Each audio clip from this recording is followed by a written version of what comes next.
Inns were an essential part of the infrastructure of ancient China, especially along the roads that connected the great cities to each other and, further west, to the network of trade routes historians now call the Silk Road. The practice of placing lodging along major roads at set intervals goes back further than most people expect. One of the classic texts on the administration of the Zhou dynasty, centuries before the period we are looking at here, already describes inns positioned roughly every 30 li along the main roads, with larger markets offering lodging roughly every 50 li. So what actually happened inside one of these inns during a single day? In the Tang dynasty, in the 7th, 8th, or 9th century. We can reconstruct it hour by hour, using the laws, the records, and the objects that have survived. Not every form of lodging on these roads served the same purpose, and it is worth being clear about that before going further. The Tang state ran its own separate network of relay stations, well over 1,000 of them, spaced at fairly regular intervals and stocked with fresh horses, reserved for couriers and traveling officials carrying government business. An urgent dispatch could reportedly cover several hundred li in a single day, moving through this network, changing horses at each stop. That is a different institution from the inn we are following here, a privately run establishment sitting just outside the western gate of a great capital, open to merchants, pilgrims, and ordinary travelers who have no claim on the official system at all. The day begins long before sunrise.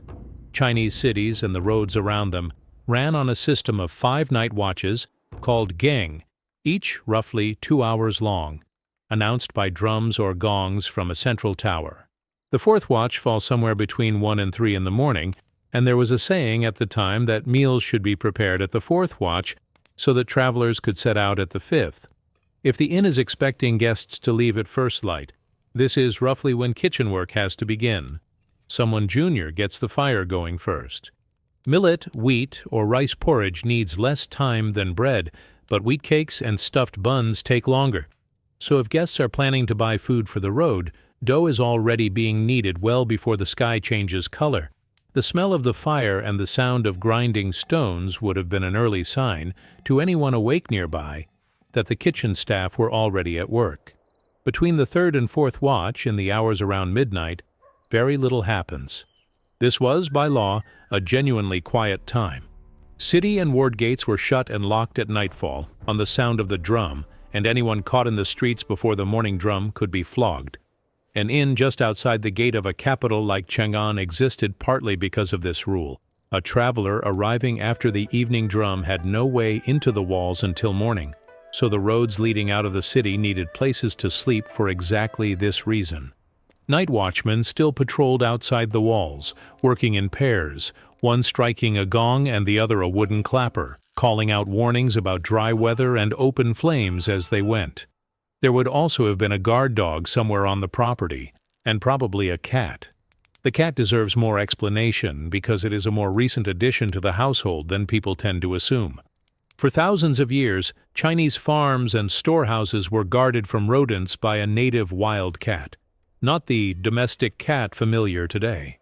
The domestic cat seems to have arrived only around this period, brought in along the same trade routes as the merchants staying at the inn, and for a while it was rare and valuable enough that an empress could give one as a formal gift to a minister.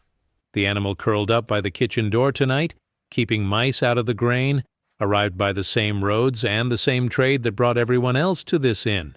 Some of the guests are traveling with animals of their own, and the youngest members of staff are already down at the stable before their masters are even awake. Horses, donkeys, and mules need feeding and brushing, and pack animals need loading, so nothing holds up departure once the gates open. Grain and dried grass are standard feed, but a valuable horse gets a better diet, and one particular horse in the stable this morning is very valuable indeed.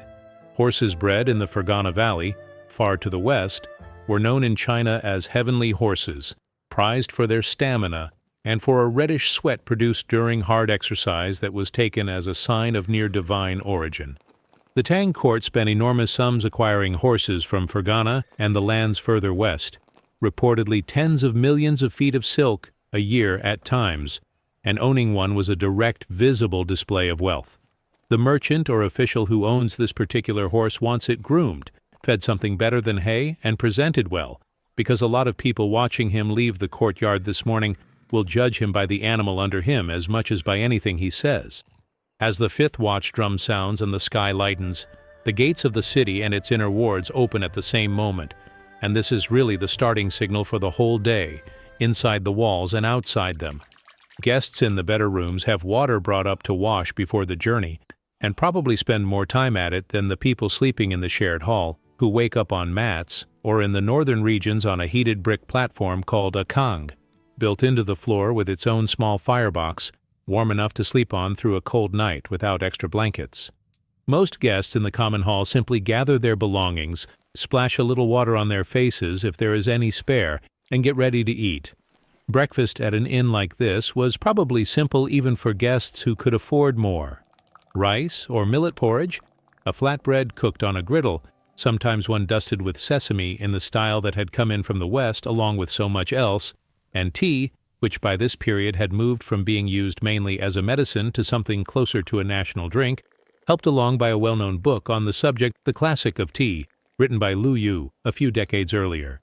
It is worth pointing out that eating 3 full meals a day, which seems completely unremarkable now, was not always standard for ordinary people in China. It only became common for civilians generally around this same period. Before that, it had been more of a privilege reserved for the court and the nobility. It is also worth being clear about what was not on the table. No chili peppers, no maize, no peanuts, no potatoes, and no tomatoes, because none of these had reached Asia yet.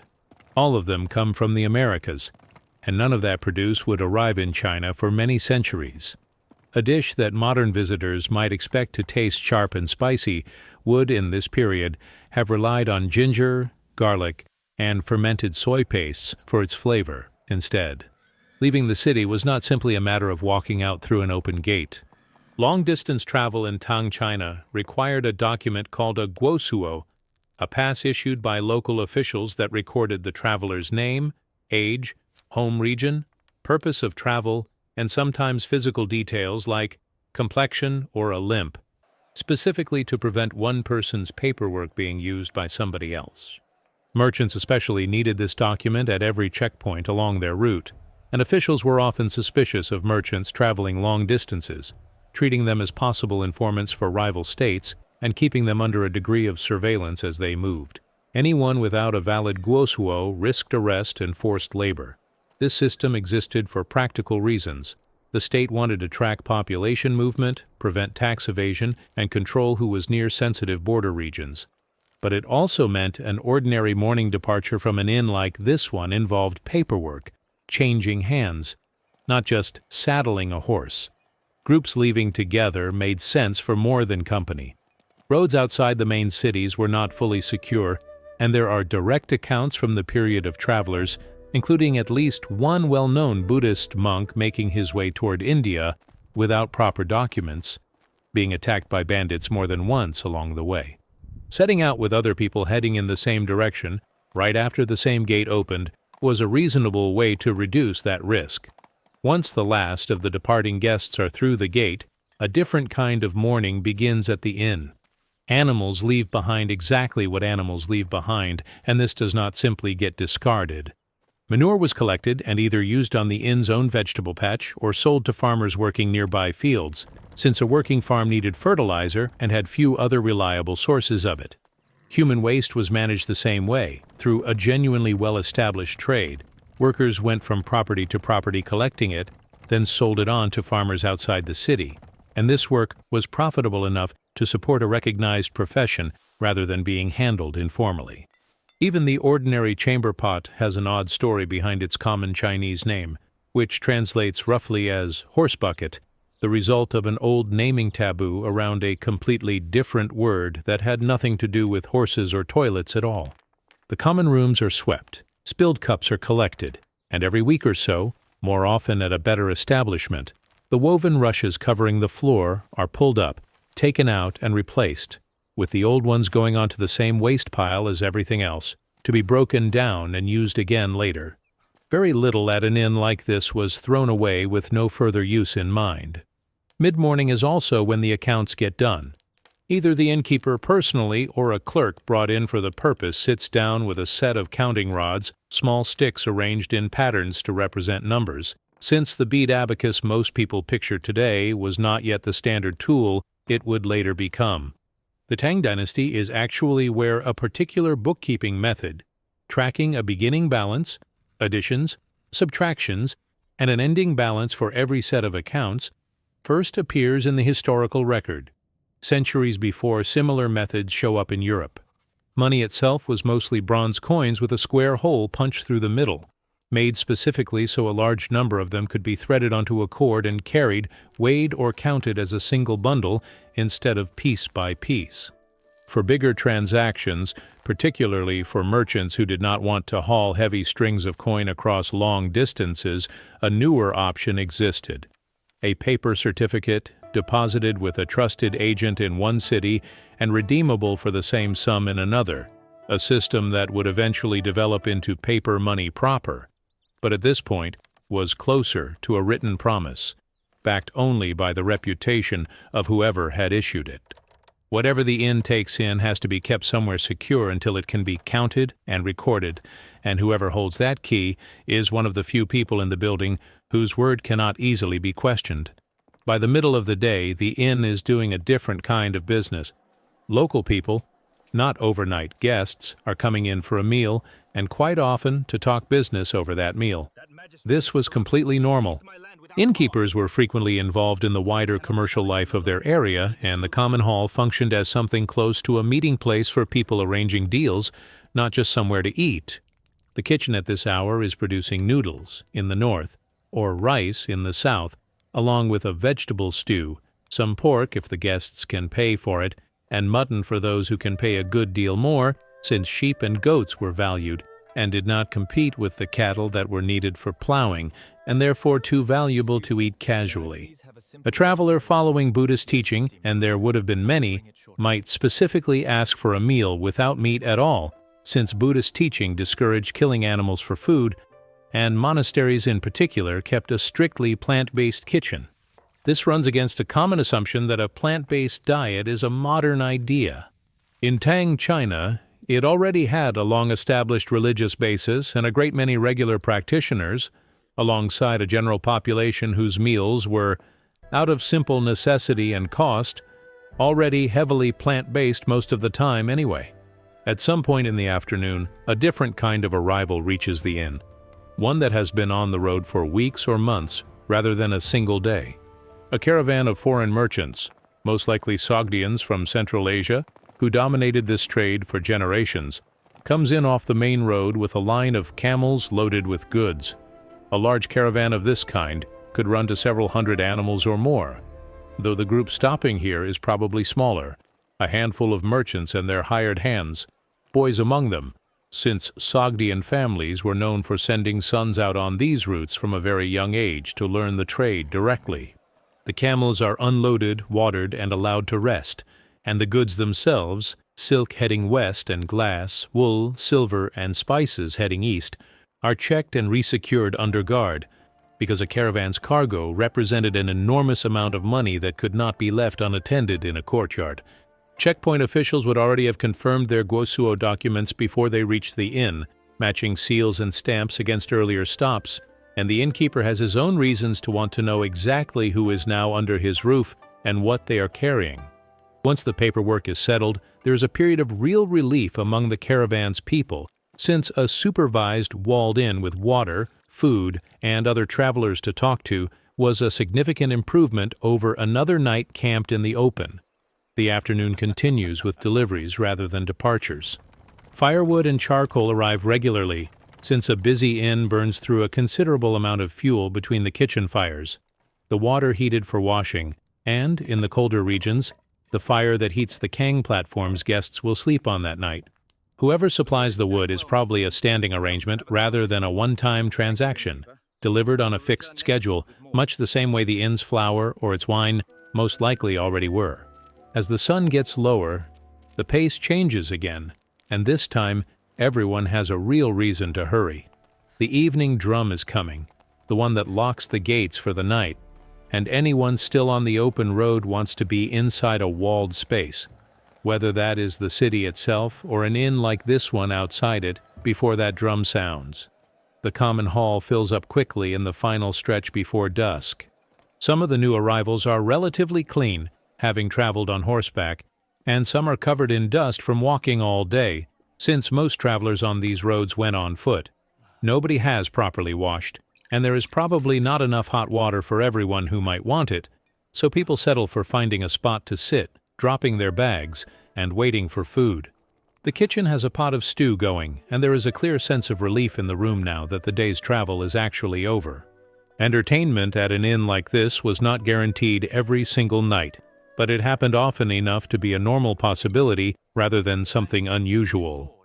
A storyteller might be present, working the room with a set of wooden clappers, while a musician accompanied him on a pear-shaped lute called a pipa, an instrument that had itself arrived in China from Central Asia centuries earlier and had, by this period, become thoroughly part of Chinese musical life.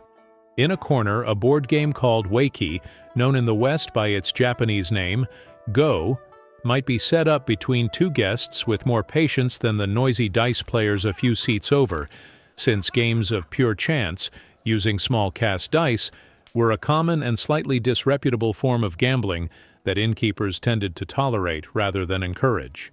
Playing cards, in a form quite different from the ones familiar today, are also believed by some historians to have first appeared during this dynasty. One persistent and rather grim story about Chinese inns deserves an explanation here, since anyone reading widely about the period will eventually come across it. Later popular fiction, most famously a long adventure novel written centuries after the Tang dynasty ended, included a well-known episode about an inn run by a husband and wife who drugged travelers, robbed them, and reportedly used their remains as filling for steamed buns sold to later, equally unsuspecting customers. This story has remained popular for hundreds of years, and it has influenced how many people imagine a remote roadside inn and what might have been happening inside one. It is fiction, though, written as a dramatic episode in a much longer story, not a documented account of how inns generally operated. Real inns depended on repeat business and local reputation to survive, in much the same way businesses do now, and the government's own registration requirements, the checkpoints, the guosuo documents, the records officials could inspect, all worked directly against exactly this kind of crime going unnoticed. None of which is to say travel was without real danger. It clearly was not, particularly from bandits operating on quieter stretches of road, away from checkpoints and other travelers. But the specific danger of the inn itself turning on its own guests belongs mainly to fiction, not to the historical record of how these businesses actually ran. News and rumor moved through a place like this constantly, carried by exactly the kind of people gathered in the common hall. Merchants talked to other merchants about prices and conditions further along the road. A storyteller passing through might repeat something he had heard 3 towns back, presenting it as new information. Officials treated this as a genuine security concern, which is part of why long-distance merchants specifically were watched as possible sources of information leaking in either direction, toward rival states or away from the court's control. An inn's common hall, in other words, functioned as an informal information exchange, whether anyone running it intended that or not. If the dice game in the corner gets too loud, which happens most nights sooner or later, a member of staff, usually someone reasonably solidly built, goes over and quietly puts a stop to it.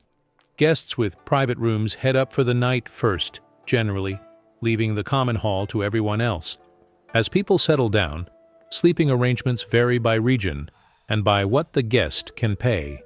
In the north, most people end up sharing the warmth of a kang, the heated platform taking up a good part of the room, staying warm well after the fire beneath it has died down for the night. Further south, without that kind of heating, guests are more likely to be on simple mats or benches, wrapped in whatever blankets they carry with them. The night watch drums continue through all of this, marking each of the 5 watches in turn, and by the middle watches of the night, close to what would now be called midnight, the last conversations die down and the inn falls quiet. By the 4th watch, somewhere between 1 and 3 in the morning, kitchen work begins again, exactly as it did the previous night, because a new set of guests will want to be ready to leave the moment the fifth watch drum sounds and the gates swing open once more. The cycle that opened this account starts again in the dark, largely unnoticed by anyone still asleep in the common hall, and continues the way it has continued for as long as this particular inn has stood beside the road.